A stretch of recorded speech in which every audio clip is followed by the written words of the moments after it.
gotta fix this ugly mugshot up with some old-fashioned photo doctoring. Here, take these markers and turn yourself into the most stylish, fashionable young lady. Okay. Alright, this looks good. Wait. Perfect! What a strange and wonderful game A Hat in Time is. Jam-packed with creative characters, locations, and scenarios, Gears for Breakfast knows what makes a great 3D platformer.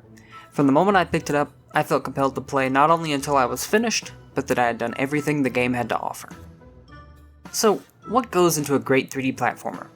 Well, you gotta have an easily recognizable character design for your main character. Check. The main character should really only speak in short sentences or noises. Check. For me? No, get out of here.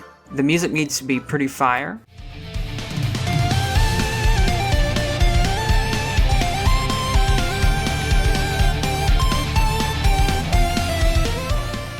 Check.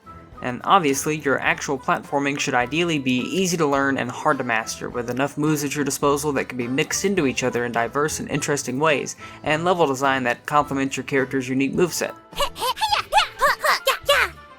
Awesome. That's a check, we're good to go. Hatkit has a double jump and a dash, which I thought only trans people could do, so I have to cross that one off the list. When jumping into a wall, she does a short little climb to gain some vertical height before sliding down it, allowing her to climb up a ledge if she's close enough to the top, before she's forced to wall jump. She has a basic 3-hit melee combo she unlocks very early into the game, and that's really where all of her basic movements end. The rest of her abilities are supplemented by two things: hats and badges. Hats are obviously the main focus here, and there are 6 in total to complement Hatkit's factory default moveset. Her basic hat, which just points to the nearest objective while in use, the sprint hat, which is pretty much the best hat in the game, allows Hatkit to sprint while it's in use, the brewing hat, which gives her a little potion to throw and explodes both enemies and objects marked with yellow tape, the ice hat, which lets you ground pound and is used on ice pads to launch Hatkit to certain areas, the dweller's mask, which is extremely niche but is necessary for solving certain puzzles, and the time stop hat, which allows you to... I don't have much time, but let's talk about badges, which have a variety of effects. They're bought from this mysterious merchant man who appears in every level, and are purchased with pawns, the main currency of the game you'll find lying around pretty much everywhere. They range from purely cosmetic flair to extremely useful. For general use, these were the 3 I pretty much always had on, but that's personal preference. This one in particular you should pretty much always have on. The badge seller is also, as far as I know, completely unexplained and makes me weirdly uncomfortable. By far, the best chapter in this game is Chapter 2, Deadbird Studio. Gears for Breakfast nails every aspect of the game here, from the platforming to the quirky characters, and I loved every second of it. What is this?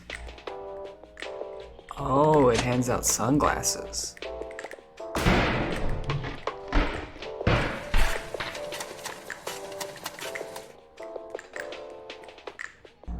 Uh-oh. Side note here.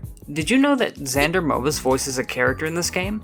You might know Xander Mobus as having voiced the Joker from Batman. If you had to guess what character he voiced in this game, you'd probably say this guy, or maybe even these guys. Wrong. He voices the Conductor. Yeah, you heard me right. Can't even walk around in me own train! Oh, how dare ya! That guy. Speaking of the Conductor, Act 2 of Chapter 2 is probably just my favorite segment of the entire game. Not only do you get this super cool detective outfit, but all the crows on the train ask you a ton of questions that tie back into the main murder mystery that's taking place on the Owl Express. If the whole game was like this, it'd be an easy 7 out of 7 for me.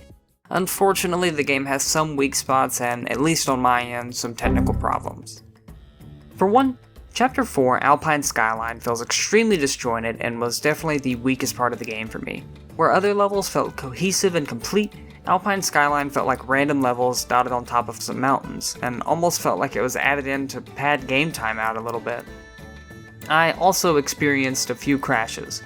I only got 1 on recording, but I had 3 occur in total during my playtime, 2 of them being in Subcon Forest, which is also where I experienced a lot of frame drops. This isn't a complete deal breaker, and they occurred so infrequently it doesn't affect my personal opinion too much, but it's a sign to me that the game is a little unoptimized, as I have some pretty decent PC specs, so there's no reason my computer should struggle running this game. Gears for Breakfast did an insanely good job with their breakout platformer, and has me more than excited for what they're going to do next. Although I ran into a few technical problems, the core game was good enough to keep me engaged for the whole experience, and I thoroughly enjoyed my time. All in all, I give this game 5 hats out of 7.